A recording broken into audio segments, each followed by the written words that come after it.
Bismillahirrahmanirrahim. Innal hamdalillah nahmaduhu wa nasta'inuhu wa nastaghfiruh wa na'udzu billahi min shururi anfusina wa min sayyiati a'malina.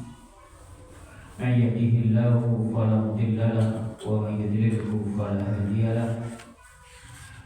Asyhadu an la ilaha illallah wahdahu la syarika lahu wa asyhadu anna Muhammadan abduhu wa rasuluh. Allahumma salli ala Muhammad wa ala ali Muhammad, amma ba'du. Ya ayyuhalladzina amanu taqullaha wal tanzur nafsum ma qaddamat lighad wattaqullaha innallaha khabirun bima ta'malun. Marilah kita lanjutkan pembahasan kitab Al-Arba'un fi sifati salatin Nabi sallallahu alaihi wasallam.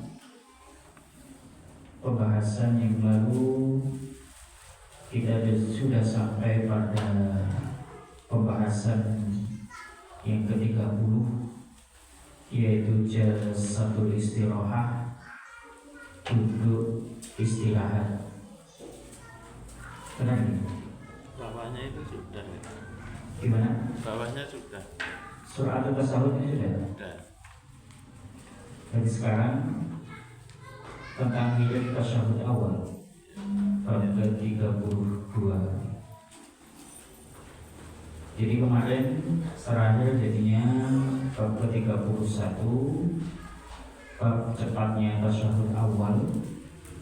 Nah, dalam hal ini memang para ulama longgar ya, karena tasyahud awal itu kan hukumnya dia wajib, bukan merupakan rukun sholat. Tinggal kita menyesuaikan saja. Kalau imam pada saat tasyahud ini cepat, ya berarti dia kemungkinan bacaannya sampai hanya pada kalimat asyhadu an la ilaha illallah wa asyhadu anna Muhammadan abduhu wa rasuluh, tanpa membaca sholawat, sebagaimana disebutkan dalam hadis ini, wala yazidu ala tasyahhudi syai'an raq'atainil ulayain. Jadi kalau tasyahudnya dia cepat, duduknya hanya sebentar gitu ya. Mengikuti hadis ini digambarkan seolah-olah Nabi SAW berada di atas batu panas, ya berarti dia hanya sampai pada bacaan tadi. Tapi kalau duduknya lama, berarti dia mengikuti pendapat yang tetap membaca sholawat kepada Nabi SAW sesudah bacaan tasyahud. Kita lanjutkan bab berikutnya, bab 32, yaitu tentang wirid tasyahud awal, bacaan yang dibaca pada saat tasyahud awal. An Ibnu Mas'udin, dari sahabat Ibnu Mas'ud, yaqulu, dia berkata, Allamani, telah mengajariku Rasulullah sallallahu alaihi wasallam, Rasulullah sallallahu alaihi wasallam, wa kaffi, sedangkan telapak tanganku, baina kaffaihi, di antara kedua telapak tangan beliau. Jadi diginikan. Nah, ini telapak tangan Abdullah bin Mas'ud, ini kedua telapak tangan Nabi. Jadi diginikan. Ini untuk apa? Untuk memberikan perhatian lebih gitu. Jadi dicekal tangan, dipegang tangannya. Itu makna waqafi baina kaffaihi. Apa yang diajarkan oleh Rasulullah kepada Ibnu Mas'ud? At-tasyahhuda, tasyahud. Jadi Rasulullah mengajariku tasyahud kama sebagaimana yu'allimuni, beliau mengajarkan kepadaku as-surata, suatu surat minal Qur'ani, dari Al-Quran. Nah, beliau mengajari tasyahud sebagaimana beliau mengajariku surat dari Al-Quran. Ini sebagian memaknainya adalah bahwa bacaan tasyahud yang beliau ajarkan itu tidak boleh diubah, tidak boleh ditambah atau dikurangi, sebagaimana beliau mengajarkan Al-Quran. Ya, Al-Quran tidak boleh diubah, tidak boleh dikurangi atau ditambahi. Apa yang beliau ajarkan bacaan tasyahudnya yaitu at-tahiyyatu lillahi, segala penghormatan itu untuk Allah. Nah, maknanya bagaimana?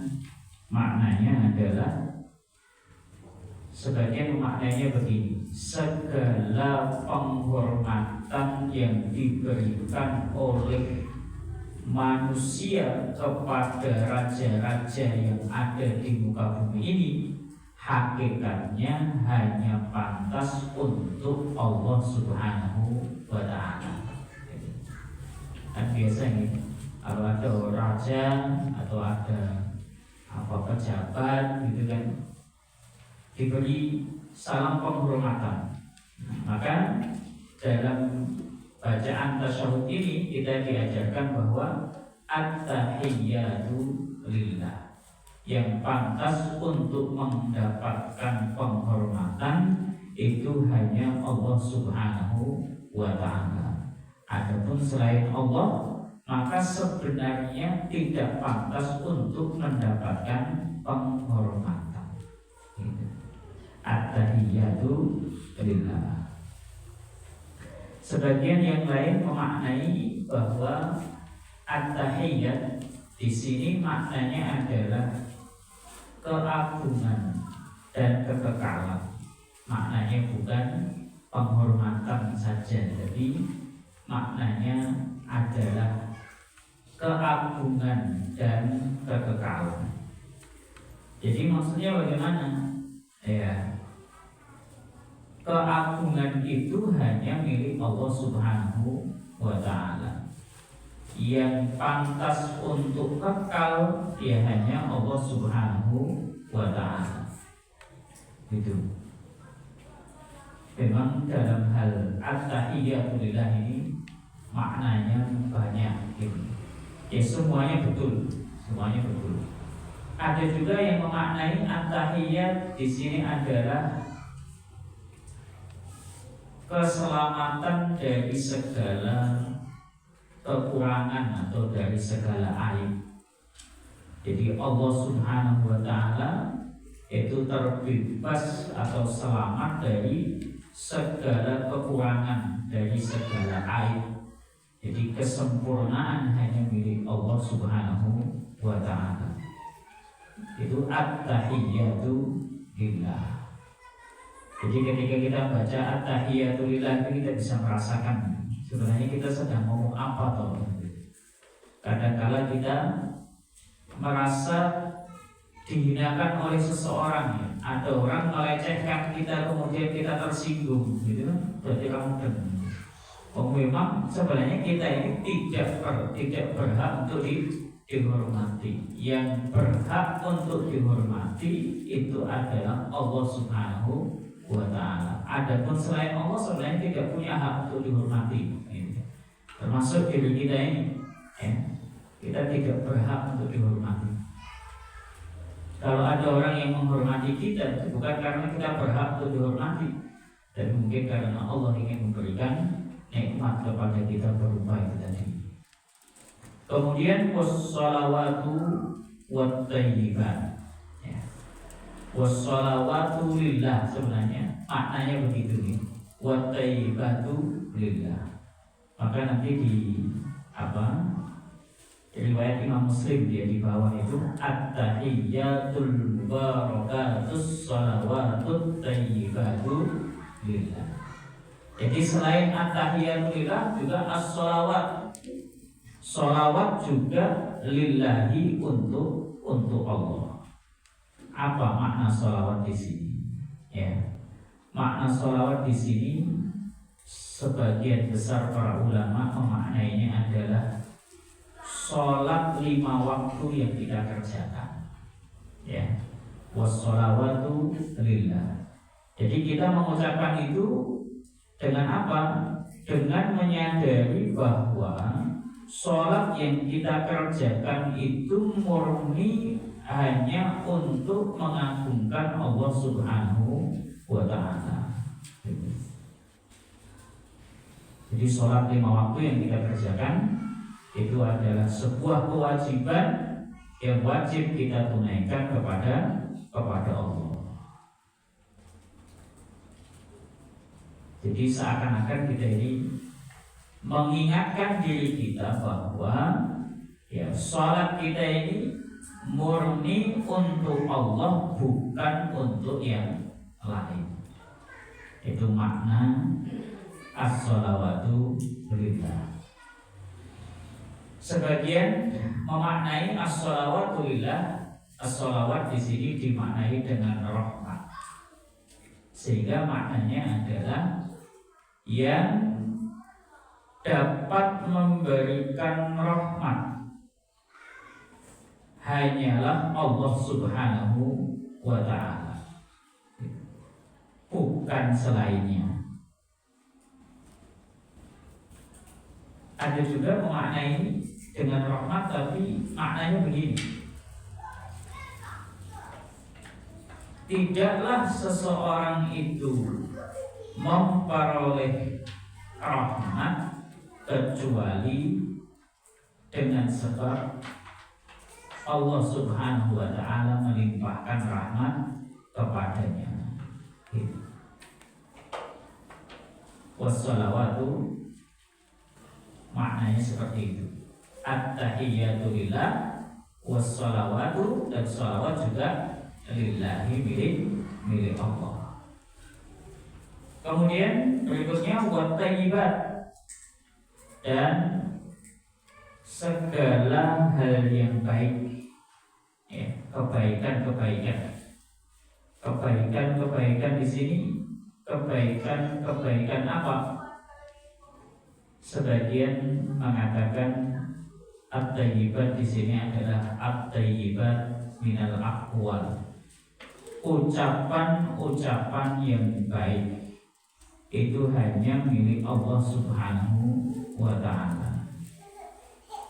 Nah, sebagian yang lain ya mengatakan bahwa maknanya lebih umum, bukan hanya soal ucapan saja, tetapi mencakup semua kebaikan, sehingga maknanya ya, perbuatan yang baik, ucapan yang baik, sifat yang baik, semuanya adalah milik Allah Subhanahu wa Ta'ala. Begitu.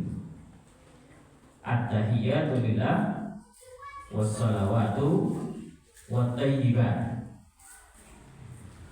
Kemudian assalamu alayka ayyuhan nabiyyu wa rahmatullahi wa barakatuh. Assalamu, semoga keselamatan, alaika, tercurah kepadamu, ayyuhan nabiyyu, wahai nabi, wa rahmatullahi, begitu pula rahmatnya Allah, wa barakatuhu, begitu pula barokahnya.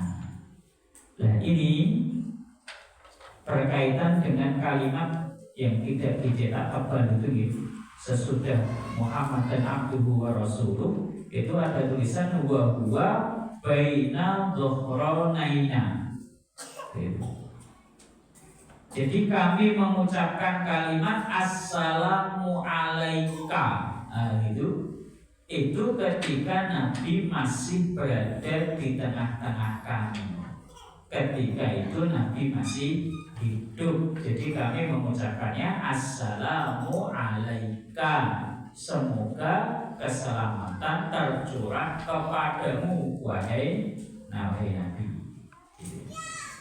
Jadi ini saya terjemahkan lupa dulu nih, karena di terjemahnya tidak ada. Falamma kubida tatkala beliau telah wafat, Kulna kami mengatakan assalamu ala nabi. Semoga keselamatan tercurah kepada Nabi. Sebab Nabi sudah tidak ada. Kalau Nabi masih ada, bacanya assalamu alaika ayyuhan nabi. Semoga keselamatan tercurah kepadamu wahai Nabi. Tapi memang dalam persoalan ini terdapat kelonggarannya. Kita mau tetap pakai assalamu alaika ayyuhan nabi atau assalamu ala nabi, dua-duanya tetap boleh, tetap sah. Ya hanya saja kalau kita pakai dengan assalamu alaika ayyuhan nabi, maka ya seakan-akan kita ini sedang berinteraksi dengan Nabi Sallallahu Alaihi Wasallam. Di hati itu rasanya lebih enak, gitu. Seakan-akan kita ini ya berhadapan dengan Nabi, kemudian mendoakan keselamatan untuk Nabi Sallallahu Alaihi Wasallam. Assalamu alayka ayyuhan nabi, semoga keselamatan tercurah kepadamu wahai Nabi, wa rahmatullahi, dan juga rahmatnya Allah, wa barakatuhu, dan juga barokahnya. Loh, Nabi kan sudah dijamin selamat oleh Allah Subhanahu wa Ta'ala. Ya, kita mendoakan kebaikan untuk Nabi sebagaimana disebutkan dalam hadis yang lain. Kita mendoakan untuk orang lain itu hakikatnya sebenarnya kita mendoakan untuk diri kita. Ma min muslimin yad'u li akhihi bi dhahril ghaibi illa qala al malaku lahu wa laka bil misl.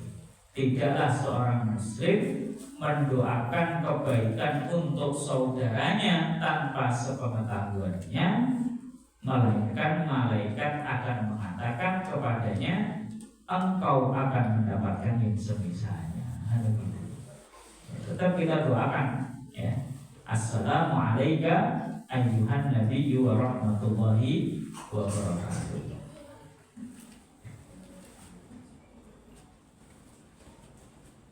Kalau kita kembali kepada tadi saya jelaskan kama yu'allimunis surata minal Qur'an. Nabi mengajarkan bacaan tasyahud ini kepadaku, pada Ibnu Mas'ud, sebagaimana beliau mengajarkan surat Al-Quran.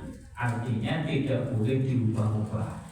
Lah kok kemudian ketika Nabi masih hidup bacanya sesuai dengan yang beliau ajarkan, assalamu alayka ayyuhan nabi, ketika beliau wafat kok diubah? Maka oleh para ulama sebenarnya ini tidak mengubah. Jadi karena apa?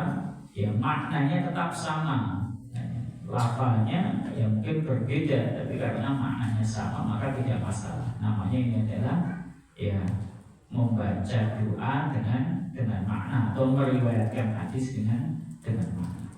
Kembali ke sini, jadi assalamu alayka ayyuhan nabiyyu wa rahmatullahi wa barakatuh. Jadi tasyahud itu jamaah rahimahullah, ya, pada saat duduk tasyahud yang pertama isinya adalah ucapan tahiyat, kemudian yang kedua isinya adalah mengucapkan salam untuk Nabi Sallallahu Alaihi Wasallam. Kemudian yang ketiga, assalamu alayna wa ala ibadillahis shalihin. Semoga keselamatan selalu tercurah kepada kami, wa ala ibadillahis shalihin, dan kepada para hamba Allah yang saleh. Jadi kita mendoakan untuk Nabi, juga mendoakan untuk diri kita semuanya. Siapa yang dimaksud dengan ibadillahis shalihin? Hamba-hamba Allah yang saleh. Orang itu dikatakan saleh, ya, itu ketika dia menunaikan hak-haknya Allah dan hak-hak para hamba Allah, ya. Karena di sini orang soleh, ya. Orang soleh itu yang bagaimana? Orang soleh adalah orang yang yu'addi huquq Allah wa huquq ibadillah. Orang yang mau menunaikan hak-haknya Allah begitu pula menunaikan hak-haknya para hamba Allah. Itu orang soleh begitu. Nah, sehingga ini mencakup semuanya. Semua orang yang mau menunaikan hak-haknya Allah dan hak-hak para hamba Allah, baik yang terdahulu maupun yang akan datang, tercakup dalam doa yang kita bacakan. Assalamualaikum, assalamu alaina wa ala ibadillahis sholihin. Sehingga ini termasuk apa? Termasuk doa kebaikan yang bisa diperoleh manfaatnya oleh orang yang tidur. Sebagian ulama itu ada yang mengatakan, ada orang dia tertidur, tidak melakukan apapun, tetapi dia memperoleh kebaikan, bahkan dosa-dosanya bisa berguguran. Lantaran apa? Nah, lantaran orang-orang yang berdoa begini, gitu ya. Ada orang yang rajin sholat, di dalam sholatnya dia mendoa assalamu alaina wa ala ibadillahis sholihin. Dan ternyata orang yang tertidur ini tadi dia termasuk kategori orang yang soleh, gitu. Sehingga walaupun dia tidak banyak ibadah, tapi dia soleh kok dia banyak ibadah. Mungkin dia menunaikan yang wajib saja kan gitu. Menunaikan haknya Allah yang wajib-wajib, hak-haknya para hamba Allah yang wajib dia juga tunaikan. Sementara ada ahli ibadah yang tidak menunaikan yang wajib saja, tapi yang sunnah dia kerjakan, rajin mengerjakan yang sunnah, maka dia pun mendapatkan tambahan kebaikan. Atau adanya orang-orang yang memohonkan ampun untuknya. Setiap berdoa dia selalu mengucapkan Allahumma ighfir lil mu'minina wal mu'minat wal muslimina wal muslimat al ahya'i minhum wal amwat, itu baik yang hidup maupun yang mati dimintakan ampun oleh dia. Maka ada orang yang dia terbaring di dalam kuburnya, namun dia berguguran dosanya lantaran doa orang-orang yang masih hidup dan memohonkan ampun untuknya. Maka di dalam sebuah hadis yang sebagian ulama mengatakan bahwa itu sahih, sebagian menilainya dhaif gitu. Itu man istaghfara, barang siapa yang memohonkan ampun li mu'minin au mu'minatin, untuk orang beriman laki-laki maupun untuk orang beriman perempuan, falahu bikullin hasanah, maka dia mendapatkan kebaikan setiap bulan. Artinya kalau yang dia doakan Allahumma ighfir lil mu'minina wal mu'minat, ya Allah ampuni untuk semua orang yang beriman baik laki-laki maupun perempuan. Kemudian wal muslimina wal muslimat, yang muslim baik yang laki-laki maupun perempuan, al ahya'i minhum wal amwat, yang hidup maupun yang mati. Padahal jumlahnya kan banyak sekali gitu nih. Maka sejumlah itulah dia akan memperoleh kebaikan, sehingga mendapatkan kebaikan miliaran dalam sekali doa. Begitu, masya Allah. Kembali pada persoalan ini ya, termasuk kita mendoakan assalamu alaina wa ala ibadillahis sholihin. Ini juga doa kebaikan gitu. Nah, kita akan memperoleh kebaikan dengan sebab doa tersebut. Kita sendiri mendapatkan kebaikan berjumlah yang banyak gitu ya. Orang-orang yang kita doakan pun juga akan memperoleh kebaikan dari doa ini. Jadi itu yang pertama isinya adalah tahiyat, yang kedua salam kepada Nabi, ya, dan juga salam kepada diri kita dan juga kepada para hamba Allah yang saleh. Kemudian yang ketiga isinya adalah tasyahud. Asyhadu an la ilaha illallah wa asyhadu anna Muhammadan abduhu wa rasuluh.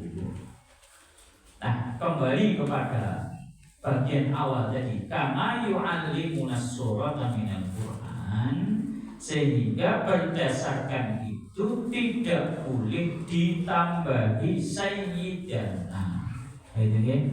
Asyhadu an la ilaha illallah wa asyhadu anna sayyidana Muhammadan abduhu wa rasuluh. Sebab Nabi sudah mengatakan shollu kama ra'aitumuni usolli, sholatlah sebagaimana kamu melihat aku sholat. Dan di sini Nabi mengajarkan juga tanpa kata sayyidana, sehingga tidak boleh ditambah. Nah, begitu. Asyhadu an la ilaha illallah wa asyhadu anna Muhammadan abduhu wa rasuluh.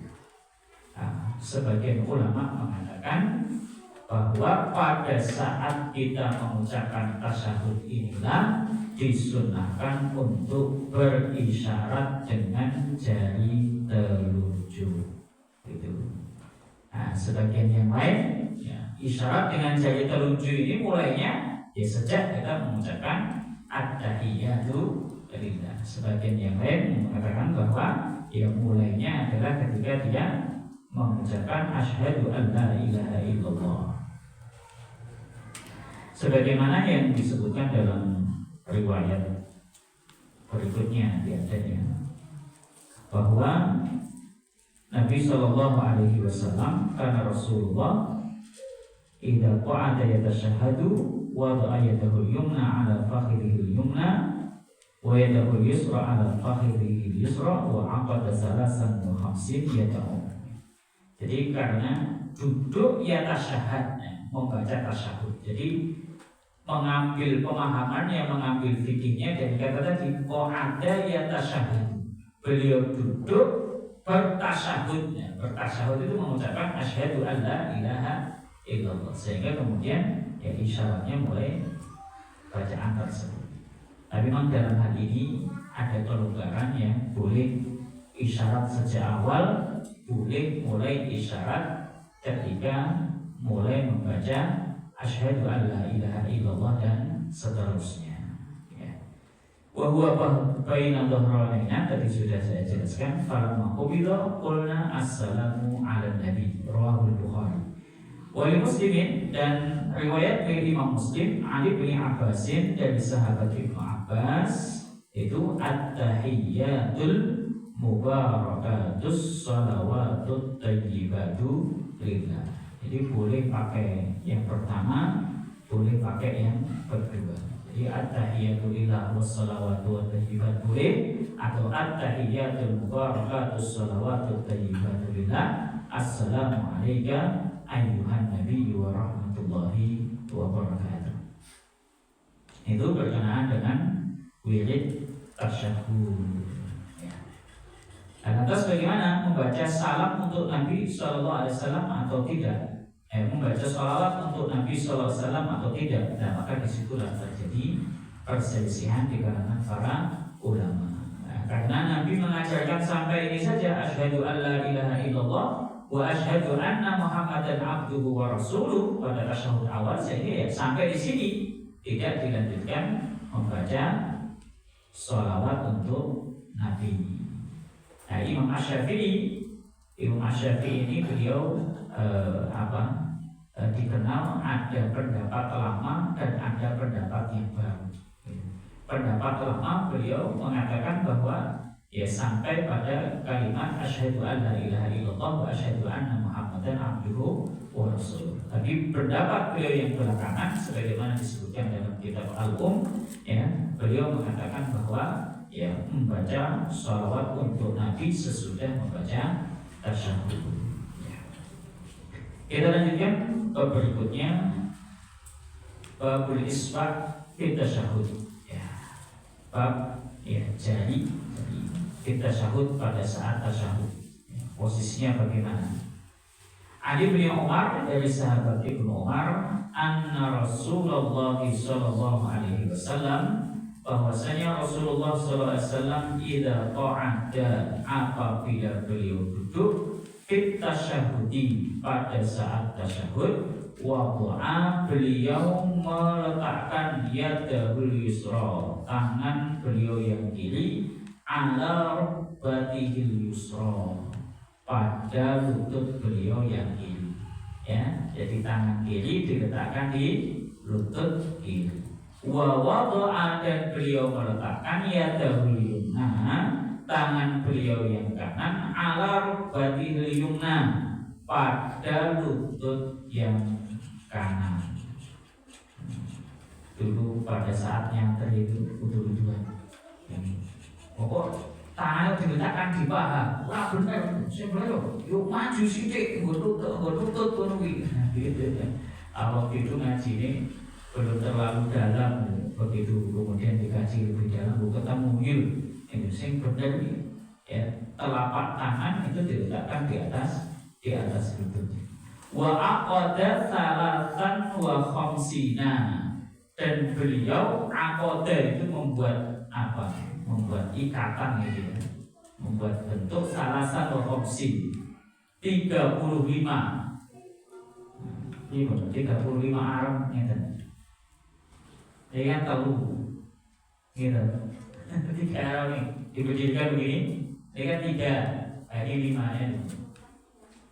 Wa aqada salasan wa khamsin. Beliau membuat ya, ikatan banting karang ya 35. Wa asyara, dan beliau berisyarat disababah dengan jari telunjuk. Rawahu Muslim. Hadis ini diriwayatkan oleh Imam Muslim. Qala al-Hafidz, ini terjemahnya juga semangat ini. Al-Hafidz di sini, Al-Hafidz Ibnu Hajar biasanya ya, di Talqis suratuha ya, bentuknya an yaj'alal ibham muqtaridatan tahtal musabbihah, menjadikan ibu jari muqtaridatan melintang tahtal musabbihah, di bawah jari telunjuk. Nah, menurut Imam Ibnu Hajar begini. Melintang ini ibu jarinya ini ditaruh di bawah musabbihah. Musabbihah itu jari telunjuk. Nah, dulu konon ya, isyarat dengan angka 5 itu dari begini nih, ya, 35 itu begini dulu, gitu ya. Bagi Aunil Ma'bud, sedangkan di dalam kitab Aunil Ma'bud ini kitab syarah Imam Abu Dawud ya.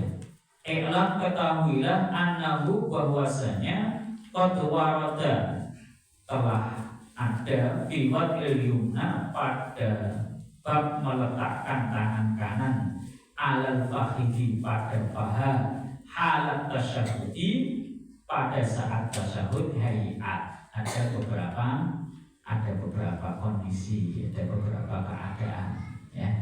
Di sini disebutkan apa? Ada 5.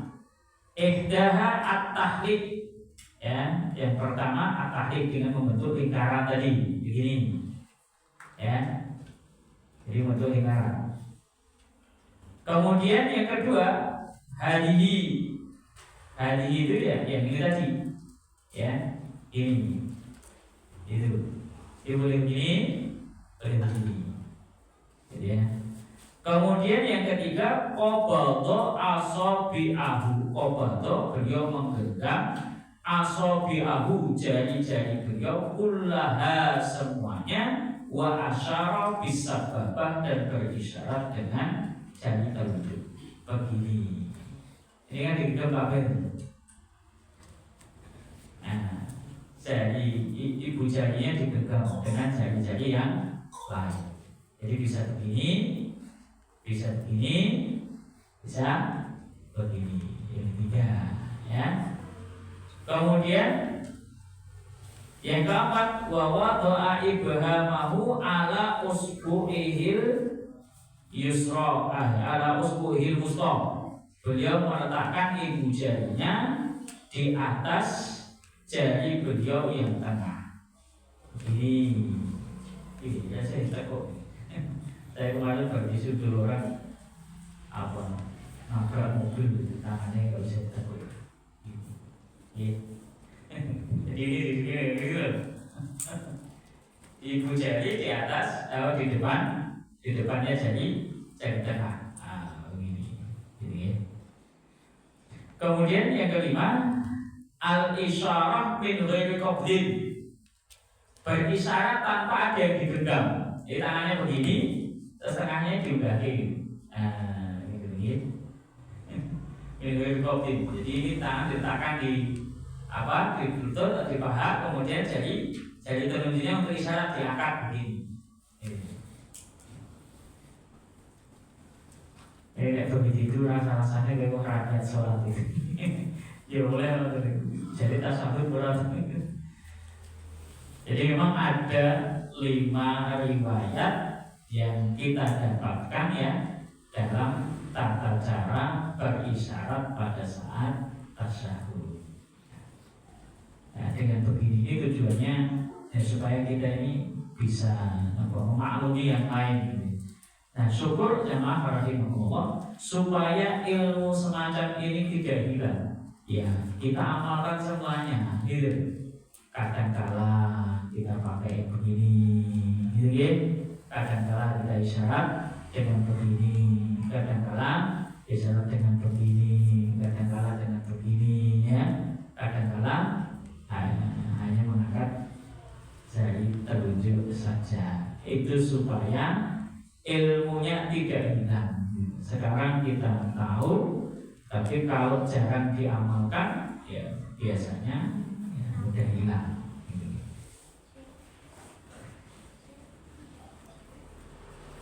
Nah, dalam pembahasan ini yang dibahas ya, saya sisipkan saja. Ada perselisihan di antara para ulama, apakah jari telunjuk digerak-gerakkan atau tidak? Ya, sebagian ulama mengatakan bahwa ya tanpa digerakkan. Sedangkan kalau yang dipilih oleh Syekh Al-Albani dalam kitab beliau yang beliau buat namanya kitab Sifatus Sholatin Nabi, ini kan ringkasan dari kitab Sifat Sholat Nabi ya, karya Syekh Al-Albani rahimahullah. Beliau memilih untuk apa? Menggerak-gerakkan ibu jari pada saat tasyahud ya. Tapi di mazhab Hanafi ya begini ini sangat dilarang. Karena antara mazhab Syafi'i atau mazhab Maliki sholat bersama dengan mazhab Hanafi. Dia berada di sebuah daerah yang memang masyarakatnya mengikuti mazhab Hanafi, gitu. Begitu dia sholat, di tengah-tengah mereka menggerak-gerakkan jari begini. Oleh di sampingnya itu dipegang jari telunjuknya itu poklek-poklek gitu. Karena dianggap mengganggu orang sholat begini. Memang dalam hal ini ya boleh digerak-gerakkan, namun sebagian ulama yang lain ya, bagian mayoritas para ulama memilih untuk apa? Tidak menggerak-gerakkan pada saat isyarat. Ya. Nah, alasannya kenapa? Ya, riwayat yang menunjukkan bahwa pada saat tasyahud menggerak-gerakkan apa? Jari telunjuk ini adalah riwayat yang menyelisihi atau membedani dengan riwayat-riwayat yang lebih kuat yang lainnya, sehingga ya karena menyelisih yang lain maka tidak dipakai. Namun dalam hal ini ya ada kelonggaran ya, karena memang ya faktanya di kalangan para ulama ada yang berpendapat boleh menggerak-gerakkan ibu jari telunjuk. Bab berikutnya bab 34 an-nadru ila sababah, melihat kepada jari telunjuk. Nah, ini melengkapi kondisi mata pada saat sholat ya. Yang pertama menghadap ke arah tempat sujud. Kemudian yang kedua melihat ke arah jari-jari kaki. Jadi kalau pas berdiri maka pandangan mata arahnya ke tempat sujud. Pada saat rukuk maka pandangan mata ke arah jari-jari kaki. Nah, ini pada saat tasyahud pandangan mata mengarah kepada jari telunjuk. An Amir bin Abdillah, dari sahabat Amir bin Abdillah ibn Zubair, an abihi, dari bapaknya, anna Rasulullah sallallahu alaihi wasallam, bahwasanya Rasulullah SAW karena adalah beliau idza qa'ada apabila beliau duduk fit tasyahhudi pada saat tasyahhud wada'a beliau meletakkan kaffahul yusra telapak tangan beliau yang kiri ala fakhidihil yusra di atas paha yang kiri. Jadi kalau tadi riwayat pertama itu kan di atas lutut ya. Nah, riwayat ini menjelaskan apa? Telapak tangan diletakkan di atas paha. Telapak tangan kiri diletakkan di atas paha yang kiri. Wa asyara dan beliau berisyarat bisababah dengan jari telunjuk la yujawizu tidak melewati basaruhu pandangan beliau isyaratahu dari isyarat jari telunjuk beliau. Wa yushiru dan beliau berisyarat bi usbu'ihi dengan jari telunjuk beliau idza da'a apabila beliau berdoa wala yuharrikuha dan beliau tidak menggerak-gerakkannya. Nah ini pembahasannya ternyata di sini. Rawahu Abu Dawud, hadis ini diriwayatkan oleh Imam Abu Dawud. Qala Al-Albani, Imam Al-Albani mengatakan syadzun, ya. Hadis itu syadz bi qawlihi wa la yuharrikuha dan beliau tidak menggerak-gerakkan. Jadi kalau Imam Al-Albani memandang bahwa Nabi tidak menggerak-gerakkan, riwayat yang menjelaskan bahwa Nabi tidak menggerak-gerakkan jari telunjuk itu menyelisih yang lain. Nah, sementara ulama yang lain memandang bahwa ya tidak, riwayat yang itu yang menggerak-gerakkan itu yang menyelisih yang lainnya. Wallahu a'lam. Sehingga memang dalam hal ini sekali lagi ada kebebasan, boleh jari telunjuk digerak-gerakkan, boleh juga tidak digerak-gerakkan. Nah, poin kita pada pembahasan ini adalah tentang pandangan mata tertuju kemana? Ya disebutkan dalam hadis ini la yujawizu basaruhu isyaratahu. Ya, pandangan mata beliau tidak melebihi dari isyarat jari telunjuk beliau. Jadi kalau disimpulkan jadi kondisi pandangan mata pada saat sholat itu ketika berdiri arahnya ke tempat sujud, ketika ruku pandangan mata mengarah kepada jari-jari kaki, pada saat tasyahud maka pandangan mata ke arah isyarat jari telunjuk kita. Berikutnya hadis ke-35 al-qadamani fit tasyahudil awal, kedua telapak kaki pada saat tasyahud awal. An Abi Humaidin qala, dari Abu Humaid dia berkata qala, ya, An Abi Humaidin qala fa idza qa'ada, maka apabila beliau ya qa'ada sallallahu alaihi wasallam, beliau sallallahu alaihi wasallam itu duduk rakaataini pada rakaat yang kedua, qa'ada ala batni qadamil yusra, beliau duduk di atas bagian perut, ya, bagian dalam qadamihi telapak kaki beliau al-yusra yang kiri, wa nasobal yumna dan menegakkan telapak kaki yang kanan. Jadi pada saat tasyahud awal, ya, telapak kaki yang kiri itu diduduki. Nah, ini duduk namanya duduk apa? Duduk iftiros, ya. Wa nasobal yumna, sedangkan yang kanan itu ditegakkan. Nah, kiri ini sepele, tapi kadang sebagian orang nggak bisa melakukan karena belum terbiasa. Mungkin karena gemuk gitu. Ditegakkan itu maksudnya gitu, ditekuk gitu. Bukan kalau diginiin. Dia kan nggak tegak begini, kemudian jari-jarinya tidak ditekuk. Jadi biarkan menjulur begitu nggak tegak. Tegak artinya berarti jari-jari kaki dihadapkan ke arah kiblat, gitu. Begitu. Kemudian yang kiri diduduki.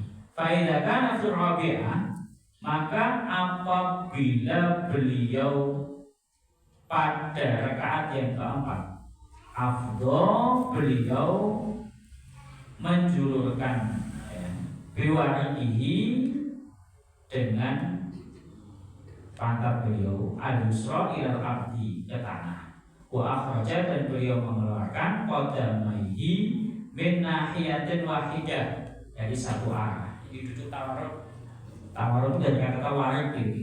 Jadi pantatnya itu ditempelkan ke tanah, kemudian telapak kaki dua-duanya itu di satu arah. Jadi di sebelah kanan semuanya dikeluarkan begitu. Ini kan telapak kaki dan juga ini telapak kaki. Rawahu Abu Dawud, hadis ini diriwayatkan oleh Imam Abu Dawud.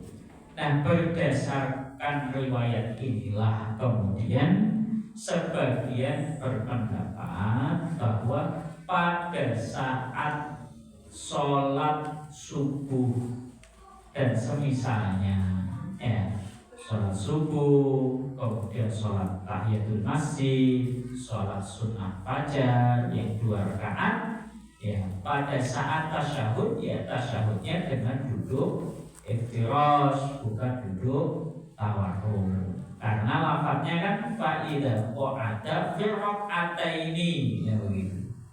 Nah, sementara yang lain tidak. Sebab apa? Nah, ini kan walaupun dia 2 rakaat, tapi kan tasyahud ini bukan tasyahud awal. Tasyahudnya ini kan tasyahud akhir, sehingga duduknya duduk tawarruk. Begitulah namanya fikih, namanya pemahaman, gitu nih. Kadang-kadang dari foto ini pemahamannya berbeda. Nah, sehingga dimaknai bagaimana kok ada rakaat ini? Rakaat ini nek rakaatnya muncul kok loro gitu. Kalau rakaatnya lebih dari 2, misalnya sholat maghrib gitu ya, nah maka pada rakaat yang kedua duduknya duduk iftirash, duduk seperti itu. Nah, tapi kalau rakaatnya tidak lebih dari 2, ya karena memang itu jadinya tasyahud akhir, ya maka duduknya duduk tawarruk. Pada prinsipnya itu bukan persoalan wajib, artinya boleh dengan duduk iftirash pada setiap rakaat yang jumlahnya hanya 2, walaupun itu tasyahud akhir. Boleh juga tidak duduk seperti itu, yaitu duduk dengan duduk tawarruk. Hadis berikutnya, hadis ke-36 atau bab ke-36, as-sholatu 'alan nabi, sholawat untuk Nabi sallallahu alaihi wasallam. An Ka'b bin Ujrah, dari Ka'b bin Ujrah qala, dia berkata, ala uhdi laka hadiyatan, maukah aku hadiahkan kepadamu sebuah hadiah. Jadi menunjukkan bahwa hadiah itu tidak selalu harus berupa barang, tapi berupa apa? Berupa ilmu. Disebutkan dalam hadis yang dhaif, hadis dhaif hanya sekedar untuk jadi tambahan ilmu untuk kita. Afdhalus shadaqati, sedekah yang paling utama itu ayyata'allamal mar'ul muslimu ilman, seorang muslim itu mempelajari suatu ilmu, tsumma yu'allimuhu akhahul muslim, kemudian dia mengajarkan ilmu tadi kepada saudaranya muslim yang lain. Maukah aku hadiahkan kepadamu suatu hadiah? Sami Tuhan yang aku pernah mendengarnya minan Nabi sallallahu alaihi wasallam, dari Nabi sallallahu alaihi wasallam.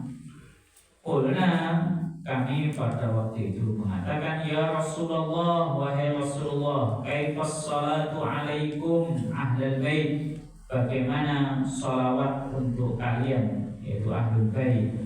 Fa inna Allah, maka sesungguhnya Allah qad 'allamana, telah mengajarkan kepada kami, kaifa, bagaimana nusallimu, kami mengucapkan salam alaikum kepada kalian. Jadi kalau salam sudah diajarkan assalamu alayka ayyuhan nabiyyu. Kalau sholawat bagaimana? Ulu kalian ucapkanlah Allahumma sholli ala Muhammad wa ala ali Muhammad kama shallaita ala Ibrahim wa ala ali Ibrahim innaka Hamidum Majid. Allahumma barik ala Muhammadin wa ala ali Muhammad kama barakta ala Ibrahim wa ala ali Ibrahim innaka Hamidum Majid. Ya. Muttafaqun alaih. Hadis ini muttafaq alaih, diriwayatkan oleh Imam Bukhari dan Imam Muslim. Wa fi lafdin, ya, wa barik, bukan Allahumma barik.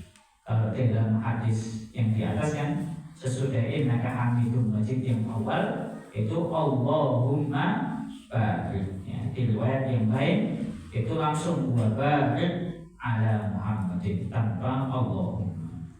Walid bin Huzaimah dan riwayat milik Ibnu Huzaimah, fa kaifa, maka bagaimana nusalli alaika, kami membaca sholawat untukmu, idza nahnu shallaina alaika fi sholatina, ketika kami membaca sholawat untukmu di dalam sholat kami. Jadi intinya hadis ini, ya, berisi tentang pertanyaan para sahabat kepada Rasulullah SAW tentang tata cara membaca sholawat untuk beliau di dalam sholat. Maka Nabi mengajarkan bacaan doa ini, Allahumma sholli ala Muhammadin wa ala ali Muhammad kama shallaita ala Ibrahim wa ala ali Ibrahim innaka Hamidum Majid. Allahumma barik atau wa barik ala Muhammadin wa ala ali Muhammad kama barakta ala Ibrahim wa ala ali Ibrahim innaka Hamidum Majid. Ya. Sekali lagi, bacaan sholawat ini, ya, bisa dibaca di tasyahud awal juga, ya, walaupun oleh sebagian para ulama ya dicukupkan sampai pada kalimat asyhadu an la ilaha illallah wa asyhadu anna Muhammadan abduhu wa rasuluh. Ya. Adapun pada tasyahud akhir, ya, maka ini merupakan hal yang wajib untuk dibaca pada saat tasyahud akhir sesudah mengucapkan asyhadu an la ilaha illallah wa asyhadu anna Muhammadan abduhu wa rasuluh. Sampai di sini barangkali ada pertanyaan atau ada hal-hal yang belum jelas dari yang sudah saya sampaikan.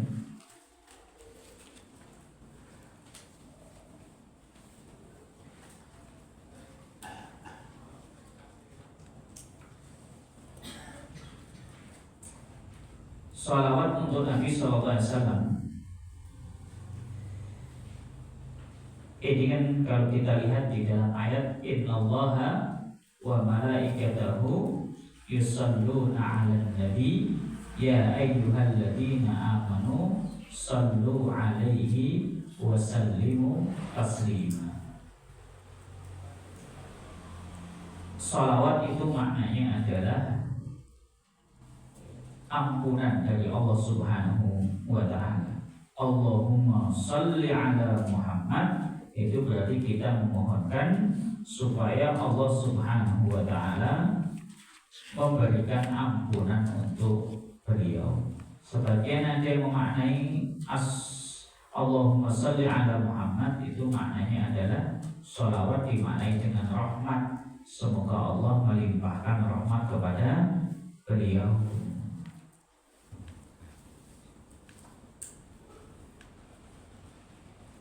Harus maknanya yang benar yang mana ya, semuanya bisa ya. Jadi Allahumma sholli ala Muhammad, ya Allah limpahkanlah sholawat, ya, itu bisa dimaknai dengan limpahkanlah ampunan atau limpahkanlah rahmat, ya, limpahkan segala kebaikan kepada Nabi Muhammad SAW dan kepada keluarganya.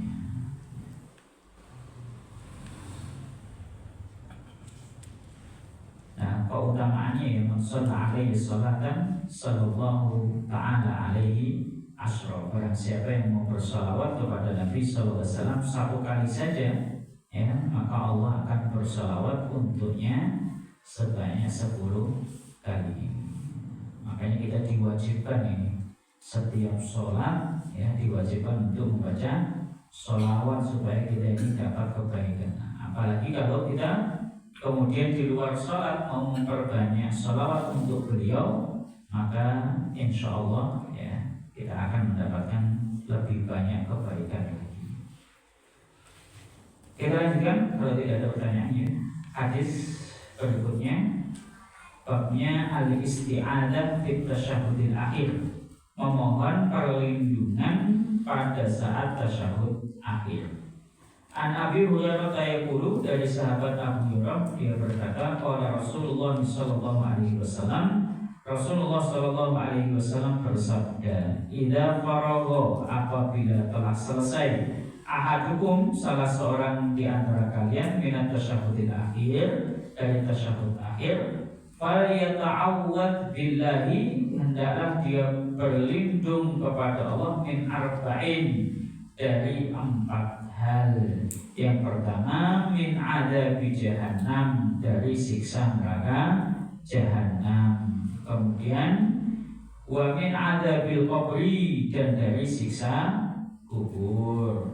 Kemudian wa min fitnatil mahya wal mamat, dan dari fitnah kehidupan dan kematian. Dan yang berikutnya wa min syarril masihid dajjal, dan dari kejahatan al-masih ad-dajjal, ya. Jadi ini, ya, hukumnya adalah sunnah, ya, disunnahkan untuk apa? Berlindung kepada Allah Subhanahu wa ta'ala dari 4 hal ini pada saat tasyahud akhir. Allahumma inni a'udzubika min adzabi jahannam wa min adzabil qabri wa min fitnatil mahya wal mamat wa min syarri fitnatil masiihid dajjal. Nah, ini menunjukkan jamaah rahimahullah, yang pertama bahwa siksa kubur itu benar adanya. Ya, sebagian orang kan berpendapat bahwa siksa kubur tidak ada. Nabi saja mengajarkan supaya kita ini memohon perlindungan kepada Allah dari siksa kubur. Nah, maka kita perbanyak doa ini, ya, supaya kita tidak mendapatkan siksanya Allah Subhanahu wa ta'ala di dalam kubur. Nah, hadisnya hadis yang sahih, ini diriwayatkan oleh Imam Muslim. Nah, 4 hal ini memang yang perlu kita perhatikan, ya. Yang paling besar itu adalah siksa neraka jahannam. Ketika kita dibangkitkan oleh Allah, ya, kita mohon supaya Allah menyelamatkan kita dari siksa tersebut. Bahkan sebelum tidur itu kan kita juga disunahkan, ya, Allahumma ini adzabaka yauma tab'atsu ibadak. Ya Allah, jagalah aku dari siksamu yauma tab'atsu ibadak, pada saat engkau membangkitkan para hamba. Karena pada saat itu, ya, neraka jahanam, wa idzal jahim su'irat, ya, neraka jahim, neraka jahanam itu akan dinyalakan oleh Allah Subhanahu wa ta'ala pada saat itu, ya, supaya kita ini dijaga oleh Allah, tidak termasuk yang masuk ke dalam neraka jahanam, baik hanya mampir sebentar saja atau selamanya. Nah, yang kedua, ini, ya, siksa sebelum siksa yang sesungguhnya, yaitu siksa di dalam kubur, gitu, ya. Kemudian wa min fitnatil mahya wal mamat, dari siksa kehidupan dan siksa kematian. Dari fitnah. Fitnah itu adalah ujian yang berat, ya. Ujian yang berat dalam kehidupan maupun dalam kematian. Ya, ini bisa dimaknai, ya, ketika seseorang menjalani kehidupan ini, ya, dia akan dihadapkan kepada banyak ujian yang kadang-kala dia tidak mampu untuk menghadapinya, ya. Ujian yang dimaksud di sini adalah ujian yang membuat dia berpaling dari Allah Subhanahu wa ta'ala. Adapun fitnah al-mamat, ya, fitnah kematian adalah dimaknai fitnah menjelang kematiannya. Kadang kalau orang ya semasa hidupnya, masya Allah, banyak melakukan kebaikan begitu, ternyata menjelang wafatnya dia menutup kehidupannya dengan keburukan. Ini kan juga pernah terjadi. Oleh karenanya kenapa kita kadang-kadang kemudian lebih mengutamakan donor darah itu dari sesama teman yang beriman, teman yang baik. Karena ada orang baik-baik kemudian dia sakit, dia perlu transfusi darah, ya, karena kondisinya darurat, akhirnya ya nyari orang sekenanya, tukang becak, ya, diminta untuk donor darah. Nah, kemudian sudah darahnya dimasukkan, ternyata sesudah itu berubah drastis sifatnya. Yang keluar dari lisannya itu adalah kata-kata kotor dan sebagainya, gitu ya. Dan ternyata penyebabnya tadi karena darah yang dimasukkan ke dalam tubuhnya adalah darah yang tidak baik. Nah, kalau kemudian setelah itu dia meninggal, betapa kasihannya. Gitu. Ada orang-orang baik, tapi karena terpengaruh oleh darah yang tidak baik, akhirnya keluarlah kata-kata yang tidak baik, dia mengakhiri kehidupannya dengan sesuatu yang buruk, gitu. Ini termasuk fitnatul mahya, itu fitnatul mamat, ya, fitnah menjelang kematian. Maka ya jamaah rahimahullah, ini menunjukkan bahwa kita perlu bantuan Allah Subhanahu wa Ta'ala. Kalau kita tidak dilindungi oleh Allah, tidak dibelas kasihani oleh Allah Subhanahu wa Ta'ala, ya bisa jadi kita gagal menghadapi fitnah kehidupan dan fitnah menjelang kematian ini, gitu. Dalam kehidupan ini ya, ditawari dunia saja sedikit, itu sudah mau meninggalkan agama kita, gitu. Mau menggadaikan agama kita demi apa? Demi dunia yang tidak seberapa, gitu. Kemudian juga pada saat kita mati, ya, kita sangat perlu, ya, mendapatkan perlindungan dari Allah. Maka Nabi menekankan supaya kita selalu memohon perlindungan kepada Allah dari fitnatil mahya wal mamat. Kemudian yang terakhir, wa min syarri fitnatil masiihid dajjal, dan dari keburukan fitnahnya Dajjal. Dajjal ini datang dengan sihir. Kalau kita tidak dilindungi oleh Allah dari sihirnya, niscaya kita akan, ya, ikut termakan oleh sihirnya Dajjal ini. Oh, dia bisa melakukan apa saja. Tapi sebenarnya itu hanya trik, itu hanya sihir saja. Kita ini ditutupi mata kita sehingga kita seakan-akan melihat apa yang dilakukan oleh Dajjal ini adalah sesuatu yang nyata. Tapi sebenarnya bukan. Jemaah rahimahullah. Nah, nanti kalau pengen lihat sihirnya Dajjal itu seperti apa, itu kan belakangan ini ada orang yang apa, dia suka membongkar rahasia atau membongkar trik-triknya para dukun, gitu. Trik-trik murahan yang kemudian sebenarnya itu hanya sekedar untuk hiburan.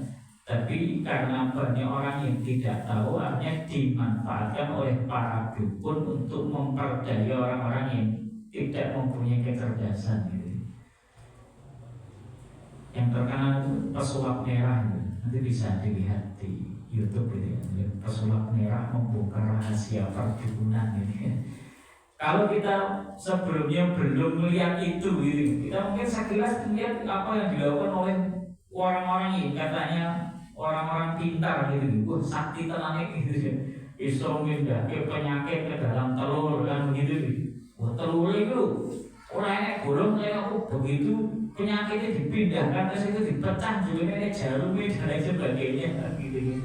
Oh, dan apalagi macam-macam, gitu, masya Allah. Ternyata ya begitulah, kalau kita tidak mempunyai ilmu, tidak dijaga oleh Allah, kita akan termakan oleh trik-trik itu. Sebenarnya hanya tipuan, tapi karena kita tidak ngerti, akhirnya kita meyakini bahwa itu adalah sesuatu yang sungguhan. Nah, itulah di antara fitnah yang dibawa oleh Dajjal, yaitu fitnah sihir. Sihir yang dibawa adalah sihir yang bukan ecek-ecek, tapi memang sihir kelas tinggi. Makanya supaya kita tidak terperdaya oleh fitnahnya Dajjal, kita memohon perlindungan kepada Allah Subhanahu wa Ta'ala. Mungkin itu yang kita pelajari pada malam hari ini. Mudah-mudahan yang sedikit ini bermanfaat. Rabbana taqabbal minna innaka antas samiul alim wa tub 'alaina innaka antat tawwabur rahim. Wa sallallahu wa sallim wa barik ala Muhammadin wa ala ali Muhammad walhamdulillahi rabbil alamin. Wa assalamualaikum warahmatullahi wabarakatuh.